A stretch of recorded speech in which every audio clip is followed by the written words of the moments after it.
Japan में मीरा की आध्यात्मिक अनुभूतियाँ। एक, सर्वत्र प्रभु दर्शन। मीरा जापान में जब 4 वर्ष रही थी, उस काल का अवधि में उन्हें सूक्ष्म जगत के बहुत अनुभव हुए थे। सर्वत्र प्रभु दर्शन की अनुभूति के विषय में उन्होंने बताया था। 5 दिसंबर 1916 का दिन था। उस दिन मीरा गहरे ध्यान में लीन हो गई थी। समाधि की स्थिति में उन्होंने रोशनी से झील मिलाता जापान का एक मार्ग देखा। उस मार्ग पर से गुजरते एक एक व्यक्ति में उन्होंने प्रभु को देखा। वहाँ से गुजरते सभी लोग उन्हें प्रभु रूप में दिखाई दिए। फिर उस मार्ग पर स्थित मकान के आर पार सब कुछ दिखने लगा। उस मकान में एक अत्यंत स्वरूपवती स्त्री सुनहरी किनार वाले रंग बिरंगी चोगा पहनकर व्यासपीठ पर बैठी थी। वह संगीत का वाद्य बजा रही थी। उसके पैरों के पास एक छोटा बालक था। मीरा को स्त्री में, उस बालक में प्रभु ही दिखाई दिए। इस प्रकार गहन ध्यानावस्था में मीरा को सूक्ष्म में सर्वत्र प्रभु की अनुभूति हो रही थी। जो अनुभूति वासुदेव सर्वमित श्री अरविंद को अलीपुर जेल में हुई थी। 2, चेरी वृक्ष के साथ तादात्म्यता। मीरा को बचपन से ही वृक्षों की चेतना के साथ एक रूपता की बहुत अनुभूति होती थी। यहाँ जापान में भी उनको ऐसी अनुभूति हुई थी। जापान के लोगों का अति प्यारा वृक्ष है चेरी। वसंत ऋतु में पुष्पों से लचकता चेरी के वृक्ष का सौंदर्य अद्भुत होता है। मीरा को जानना था कि इतना सुंदर पुष्प वृक्ष किस प्रकार की चेतना को धारण करता है। इसलिए उन्होंने चेरी के वृक्ष की डाली पकड़कर ध्यान किया। उस ध्यानावस्था में चेरी वृक्ष के साथ तादात्म्य की जो अनुभूति हुई, वह उन्होंने डायरी में इस प्रकार लिखी है। एक महान ध्यानावस्था ने मुझे अपने में मग्न कर दिया। मैंने देखा कि मैं पुष्प के वृक्ष के साथ एक रूप बन रही हूँ। फिर उस वृक्ष की एकता द्वारा सभी चेरी पुष्पों के साथ एक रूप होने लगी हूँ। फिर एक नीले रंग की शक्ति के प्रवाह के पीछे चलते चलते मैं चेतना में जैसे जैसे अधिक गहराई में उतरती हुई गई, वैसे वैसे मैं स्वयं ही एकाएक चेरी वृक्ष बन गई। उस वृक्ष की असंख्य डालियों मानो वे प्रत्येक मेरे एक एक हाथों हो, ऐसे में उन्हें आकाश की ओर फैलाने लग गई।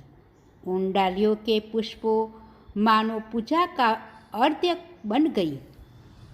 और फिर मैंने यह वाक्य स्पष्ट सुना, इस प्रकार तुमने चेरी वृक्ष की आत्मा के साथ एकरूपता प्राप्त कर ली है और उससे तुम समझ सकती हो कि प्रभु स्वयं ही इस पुष्परूपी प्रार्थना का अर्घ्य प्रभु के धाम के प्रति दे रहे हैं। मनुष्य और वृक्ष के शरीर के बीच में क्या भेद है? वास्तव में कुछ भी नहीं। दोनों की धड़क रही चेतना एक ही है। और फिर चेरी वृक्ष ने धीरे से मेरे कान में कहा, वसंत ऋतु के उपद्रवों की औषधि है चेरी वृक्ष का पुष्प। पुष्पों की चेतना के साथ तादात्म्य साध कर श्री माता जी ने प्रत्येक पुष्प के अंदर धड़क रही चेतना किसका प्रतिनिधित्व करती है, यह जानकर पुष्पों को आध्यात्मिक नाम दिए थे। श्री अरविंद आश्रम की ओर से पुष्पों का आध्यात्मिक रहस्य प्रकट करने वाली पुस्तक भी प्रकाशित हुई है। पुष्पों के आध्यात्मिक नाम के कुछ उदाहरण देखते हैं। पारिजात, अभिप्सा, गुलाब, समर्पण, जूही, पवित्रता, मधुमालती, विश्वसनीयता, बारमासी, प्रगति, गुलमोहर, आविर्भाव, रजनीगंधा, नवसर्जन, तुलसी, भक्ति इत्यादि। 3, मुझे ले लो। मीरा ने कोयोटा में अपने घर के आंगन में एक छोटा सा बगीचा बनाया था। उसमें उन्होंने शाकभाजी बोई थी। शाकभाजी तैयार होने पर प्रतिदिन सवेरे वे बगीचे में जाती और उपयोग के लिए भाजी चुनती थी। तब उन्हें आश्चर्यजनक अनुभव होता था। इस अनुभव की बात उन्होंने बालकों से वार्तालाप में कही थी। जब मैं सब्जी तोड़ने जाती तब कई शाक मुझे कहने लगते कि मुझे ले लो, परंतु कई शाक ऐसा भी कहते, अभी नहीं। ऐसे शाक को मैं नहीं चूंटती थी, परंतु जो लेने के लिए कहते उन्हें चूंट लेती थी। इस तरह मेरा काम सरल हो जाता था। सचमुच यह बात बहुत आश्चर्यजनक थी। प्रकृति के साथ प्रगाढ़ प्रेम और आत्मीयता के कारण ऐसी घटनाएं होती है, परंतु सभी के लिए यह संभव नहीं होता। 4. आग के सत्व की अनुभूति। जापान में उन्हें सूक्ष्म जगत के सत्वों का भी अनुभव किया था। एक दिन दोपहर को मीरा घर में सो रही थी। तभी अचानक कि उन्हें आग की लपट जैसा कुछ दिखाया। मीरा की सूक्ष्म दृष्टि ने लपट के पीछे छोटा सा सत्व देखा। उन्होंने उससे पूछा, तू कौन है? यह तेरा क्या काम है? उत्तर में सत्व ने कहा, मैं हूँ आग का देवता। यह घर जलाने का मुझे अधिकार है, इसलिए यहाँ आया हूँ। घर जलाने का तुम्हें अधिकार है, पर ये घर नहीं। मीरा ने अधिकार पूर्वक ऊंची आवाज में उसे कहा और वह सत्व वहाँ से चला गया। परंतु कुछ देर बाद मीरा को शोर सुनाई दिया और देखा तो थोड़ी दूर एक घर जल रहा था। आग का दुर्घटना, रोग का फैलाव आदि के पीछे सूक्ष्म जगत के ऐसे अनेक सत्व कार्य करते हैं। मीरा तो सूक्ष्म जगत की ज्ञाता थी। सूक्ष्म जगत के सत्वों पर वे अपना प्रभाव डाल सकती थी, इसलिए वे ऐसी दुर्घटनाओं को पहले ही रोक सकती थी। 5. रोग के पीछे का सत्व। प्रथम विश्व युद्ध के बाद जापान में फ्लू नामक नए ही बुखार की महामारी फैल गई। उसमें 3 दिन के बुखार में मनुष्य मर जाता था। इस कारण सभी लोग बहुत भयभीत हो गए थे। यहाँ तक कि रास्ते पर चलते हुए लोग नाक पर रुमाल बांधते ताकि बुखार के जंतु सांस से अंदर न घुस जाए। परंतु रोग का फैलाव तो सभी स्थान पर था। मीरा के मित्र ने उन्हें कहा, यह रोग नियंत्रण में नहीं आ रहा है, तो इसके पीछे कोई सूक्ष्म कारण होना चाहिए। वो क्या है, यह तो तुम ही जान सकती हो। मित्र की इस सूचना से मीरा को भी लगा कि सच ही इसके पीछे कोई गूढ़ कारण होना चाहिए। उस दिन मीरा को बाहर जाना था। वे ट्राम में बैठकर गई और जब वापस आई तो बुखार लेकर। डॉक्टर को बुलाया गया। उन्होंने जांच करके कहा, फ्लू ही है। मेरे पास इसकी अक्सर दवाई है, पर बहुत कम रह गई है, परंतु शुरुआत है, इसलिए तुम इतने से ही स्वस्थ हो जाओगी।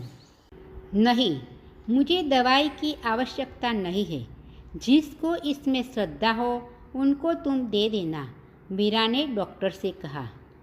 तो फिर मुझे बुलाया क्यों? डॉक्टर चिढ़कर चले गए और मीरा भयंकर बुखार में गिर गई। पूरे समय वे अपने आप से पूछती रही कि इस रोग के पीछे है क्या, पर कुछ पता नहीं चला। दूसरे दिन तो उनको तेज बुखार हो गया। इस बुखार में रोगी दूसरे दिन तो लगभग अचेत हो जाता है, परंतु मीरा शरीर में तेज बुखार के बाद भी जागरूक थी और गहरे ध्यान में एकाग्र थी।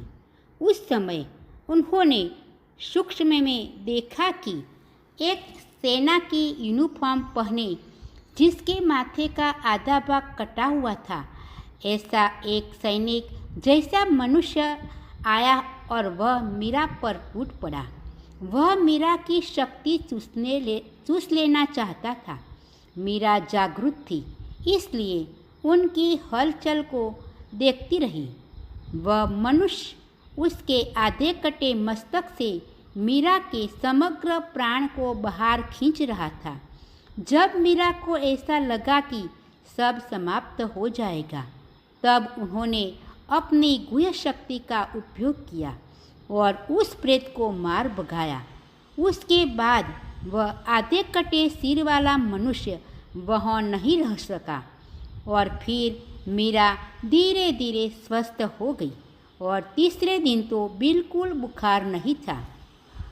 फिर मीरा को यह बुखार और उसके कारण मरते लोगों का रहस्य समझ में आ गया। युद्ध के कारण हजारों मनुष्य कट मरे थे। एक एक सेकंड में मनुष्य मर रहे थे।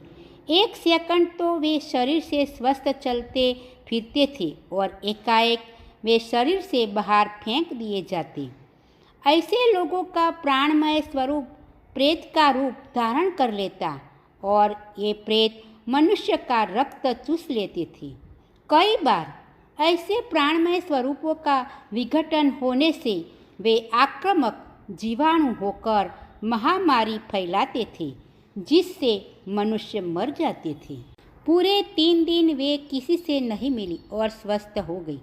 2-3 दिन बाद मीरा के एक मित्र मिलने आए और उन्होंने कहा, अरे तुम तो बीमार थी, तो मैंने जो सोचा था वह सच निकला।